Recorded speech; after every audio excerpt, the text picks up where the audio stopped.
Assalamualaikum warahmatullahi wabarakatuh. Salam sejahtera bagi kita semuanya. Alhamdulillahirrahmanirrahim. Kali ini kita bertemu kembali bersama channel YouTube Motivasi Bisnis untuk Rakyat Kecil, yaitu Kuliah Bisnis 10 Menit. Kawan, hari ini kita hunting atau mencari pelepah pisang. Di bahasa Jawa itu namanya gedebok. Gedebok. Di gedebok ini kita ambil di belakang rumah yang insya Allah bisa kita manfaatkan untuk berbagai macam jenis olahan. Ini belajar dari beberapa artikel maupun di YouTube. Alhamdulillah sekarang zamannya sangat mudah untuk mencari tahu apa-apa yang bisa kita manfaatkan. Jantung hatinya pelepah pisang ini juga sangat nikmat, kawan. Tapi jangan lupa ngopi dulu, dan kalau mau udut ya udut, kalau nggak mau ya tambah bagus, nggak usah ngerokok ya. Oke kawan, kita caranya ini kita potong-potong sesuai dengan kebutuhan kita, ya kira-kira 20 cm, kalau nggak 25, sesuai dengan apa yang kita mau. Nah ini sebagian besar pelepah pisang ini nggak ada manfaatnya, alias dibuang di tempat-tempat sampah, tambah warai kotor di lingkungan kita. Nah, kalau melihat seperti ini, Indonesia sejatinya jauh lebih kaya jika dibandingkan hanya dengan negara-negara tetangga. Ya, jauh lebih makmur, jauh lebih sejahtera. Seperti Singapura yang katanya kaya, dia nggak punya pelepah pisang. Apalagi negara Arab Saudi, Kuwait, nggak ada pelepah pisang di belakang rumahnya orang-orang sana itu. Saya kira tidak ada. Adanya paling ya batuan, gunung ya. Mata ini nggak bisa hijau kalau di negara-negara Arab. Nah, ini menandakan bahwa judul yang di depan tadi, flyer yang di depan tadi, thumbnail yang ada di depan tadi itu nggak salah. Kenapa kita menganggap negara kita jauh lebih kaya jika dibandingkan dengan negara-negara tetangga atau bahkan se-Asia Tenggara. Nah, dari pelepah pisang aja ini belum yang lainnya ini. Potensi negara ini jauh lebih besar daripada negara-negara lain. Maka kita harus sangat bersyukur hidup di negara Indonesia yang penuh dengan kekayaan sumber alam maupun yang lainnya. Pelepah pisang ini bisa diolah menjadi sumber makanan yang sangat lezat, sangat nikmat. Kalau beberapa waktu yang lalu ada komunitas UMKM ini diolah menjadi keripik pedas, asam manis maupun pedas manis. Wow, kriuk-kriuk, jos, kandos, enak. Ini juga ternyata bisa dijadikan bahan utama membuat kerupuk. Jadi pelepah ini dihaluskan, digiling, setelah itu dikasih tepung, dikasih bumbu-bumbu rempah-rempah. Kalau pengen pedas ya kasih cabai yang banyak, kalau pengen gurih ya kasih berambang goreng, bawang goreng yang banyak. Tapi jangan lupa, karena ini getahnya juga banyak, harus dicuci terlebih dahulu, direndam. Nggak usah pakai obat-obatan, nggak usah pakai kimia-kimiaan, ya cukup direndam selama beberapa jam atau beberapa hari. Karena memang pelepah pisang ini banyak getah-getahnya.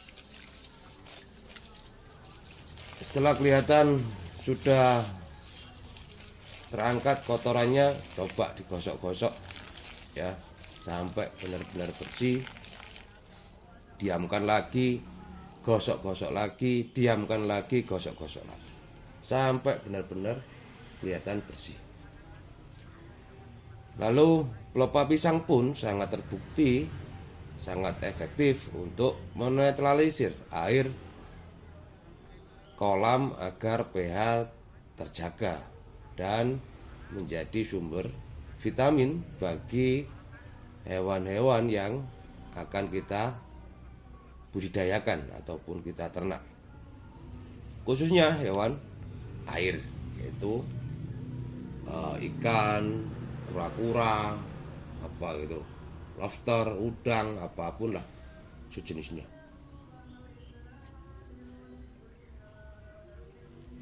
Kolamnya direndapkan airnya sampai melumut, keluar lumut-lumutnya, ya, keluar jentik-jentik nyamuk, kutu air, armenia dan lain-lain.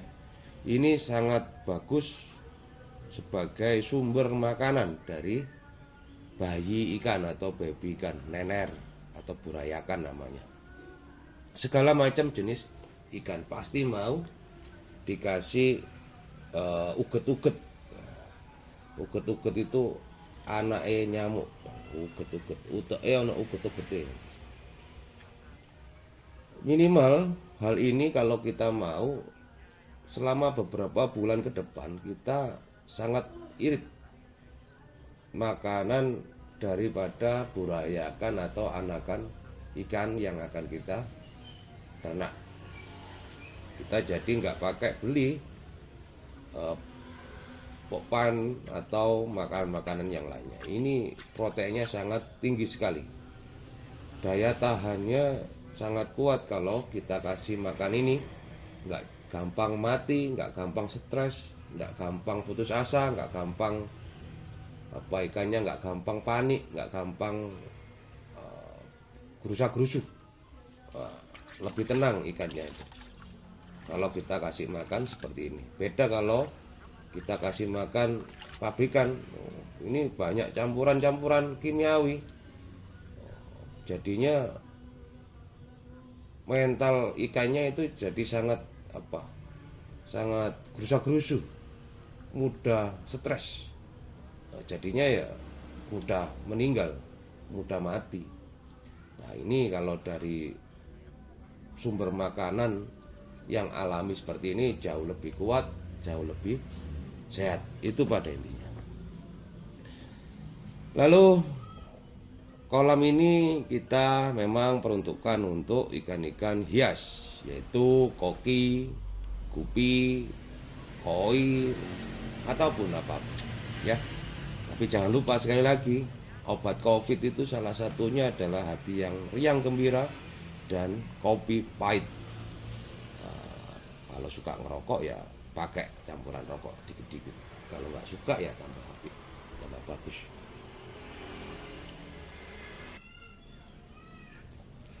Jadi itu kawan, kolam kita berada di samping rumah, seukuran selebar seluas kurang lebih 1,70. Ini kita ambil sekitar 60 cm untuk lebarnya, tingginya sekitar 2 meter. Kita bagi 4 kotak setinggi kira-kira 0,20-25 sepapan itu. Nah, itu kelihatan papannya. Papan itu berukuran rata-rata 20-25 cm. Jadi ukuran per kotak itu kira-kira 1 meter kali 0,6 meter lebarnya, tingginya kali 0,20-25 meter, saya lupa itu apa tingginya papan.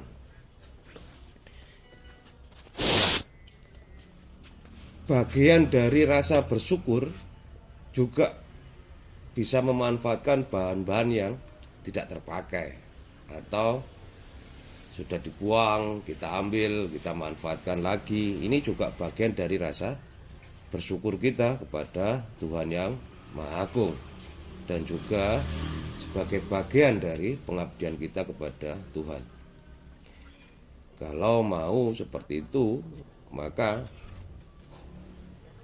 apa-apa yang tidak kelihatan tidak bermanfaat bisa kita manfaatkan. Nah, video ini khusus kami buat untuk kawan-kawan yang saat ini masih kebingungan mencari pekerjaan karena kondisi COVID-19. Banyak PHK, banyak orang bangkrut, banyak orang yang putus asa karena kehilangan pekerjaan. Nah, ini kalau mau bekerja seperti ini atau membuat seperti ini juga nggak kalah hasilnya dengan yang bekerja di pabrik-pabrik atau di perkantoran-perkantoran. Ya minimal bisa buat mencukupi kebutuhan rumah tangga kawan-kawan yang lainnya.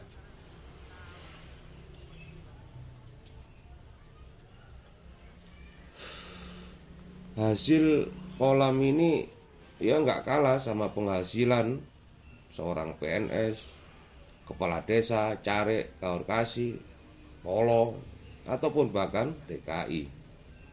Ini coba hitung-hitungan. Harga bayi ikan hias ataupun konsumsi ukuran 1-2 cm itu rata-rata sekitar 50-500 rupiah per ekornya. Lah, kalau suka main belut sama juga harganya. Tadi saya tanya itu sekitar 100.000 per kilo. Lah, per kilo isinya benihnya itu sekitar 70-80 ekor. Ya rata-rata berarti harganya sekitar 700-800 rupiah per ekornya. Nah, belut juga mahal, 60.000 per kilo. Nah, gupi, cupang, moli, lohan dan lain-lain harganya juga nyaris sama seperti itu. Yang ukuran 1-2 cm. Kalau belut memang kan panjang, jadi agak mahal dikit mungkin ya. Benihnya belut itu sekitar 20 cm kalau nggak salah, atau 25 lah, itu yang dijual. Per kilo harganya 100.000, isinya sekitar 70-80 ekor. Nah, ini tinggal milih saja. Suka yang mana? Suka cupang, main cupang. Suka gupi, main gupi. Lohan, main lohan. Nila, mujair, lele, ya sama saja. Tinggal seneng yang mana dan mau merawat dengan baik. Nah, dan semuanya itu pasti ada pasarnya sendiri-sendiri. Oh, aku nernak ini kok gak payu, gak laku dijual, kata siapa? Itu orang-orang yang nggak mau bekerja, nggak mau bergerak untuk menyenangkan atau membahagiakan keluarganya, kurang bersemangat, kurang gigih dalam memperjuangkan kehidupan rumah tangganya. Seperti itu kira-kira. Nah, jadi peternak, jadi pembudidaya itu harus sabar, ulet dan gigih. Itu kunci sukses ya. Kalau hanya sekedar mati 2, 3, 10 bahkan ribuan terus nggak mau bekerja lagi, ini yang susah. Kalau hanya untuk sekedar beli mobil baru, naik haji, membahagiakan keluarga, punya kolam ini sudah lebih dari cukup kawan ya. Nanti hitung-hitungan sama saya masalah hasilnya, hitung-hitungan itu ya toh. Terkait hasil itu Gusti Allah. Ini istri saya di sebelah saya, jadi ya agak mencibir, biasa perempuan. Apalagi kawan hanya untuk menyekolahkan anak, memondokkan ke pesantren. Wah, ini jauh lebih dari cukup ya. Anak saya kebetulan dua-duanya mondok di salah satu pondok terbaik di Indonesia, yaitu Amanatul Ummah Pacet, maupun di satunya di Gontor, taruh di Banyuwangi. Jadi cukuplah untuk biaya-biaya anak-anak mondok pesantren ya. Nggak perlu jauh-jauh dari TKI di Arab Saudi, Malaysia, Hong Kong, bahkan ke Eropa sana. Jauh kawan. Di samping rumah kita aja sudah cukup ya. Tinggal kita bisa manfaatkan apa tidak, mau apa tidak, bersemangat atau tidak, gigih atau tidak. Saya kira yang di tangan saya itu bisa menjadi bukti bahwa kita bisa, kita mampu, kita mau bergerak ke arah sana yang jauh lebih baik lagi, jauh lebih produktif lagi, insya Allah akan berhasil ya. Kecuali niatnya jadi TKI itu mencari pengalaman. Saya dulu keliling Indonesia juga nyari pengalaman, ke Kalimantan, ke mana, Sulawesi, Papua, Jakarta dan lain-lain. Ya sekedar cari pengalaman. Ya kawan, ini juga sudah kita lihat lagi, ternyata kolam ini berukuran 1 meter, satu kotak itu per kotaknya kali 0,6 kali 0,25 meter ya. Kira-kira kalau kita isi burayakan atau anakan ikan per meter perseginya, ini kira-kira berkapasitas sekitar 100 ekor bayi atau babi masih muat. 1 meter kali 0,6 kali 0,25 meter itu bisa kita berikan atau bisa kita isi 100 ekor bayi. Nah kalau saya punya 16 kotak kecil-kecil seperti ini, berarti butuhnya sekitar 1.600 ekor atau 2.000 ekor ya. Nanti kita tinggal bagi saja, karena di kolam samping rumah yang satunya juga ada kolam besar, agak besar, bisa kita manfaatkan. Asumsinya kawan, kalau kita main di koki itu harga rata-rata per ekornya 250. Kebutuhan biaya benih kalau dikalikan dengan 1.600 atau 2.000 ya sekitar 500.000 rupiah. Nah jika 1.600 atau 2.000 tadi itu mati, yang 600 ekor tidak bisa bertahan sampai umur 6 sampai 7 bulan, maka kita menyisakan 1.000 ekor. Umur segitu rata-rata pasar mau menerima ya mbak merem lah, itu ya sekitar 10.000 sampai 12.000 per ekor. Bayangkan dari harga 250 rupiah menjadi 10.000 sampai 12.000. Itu yang ikan-ikan pasar atau ikan-ikan yang ya rata-rata untuk kualitas enggak bagus-bagus amat ya.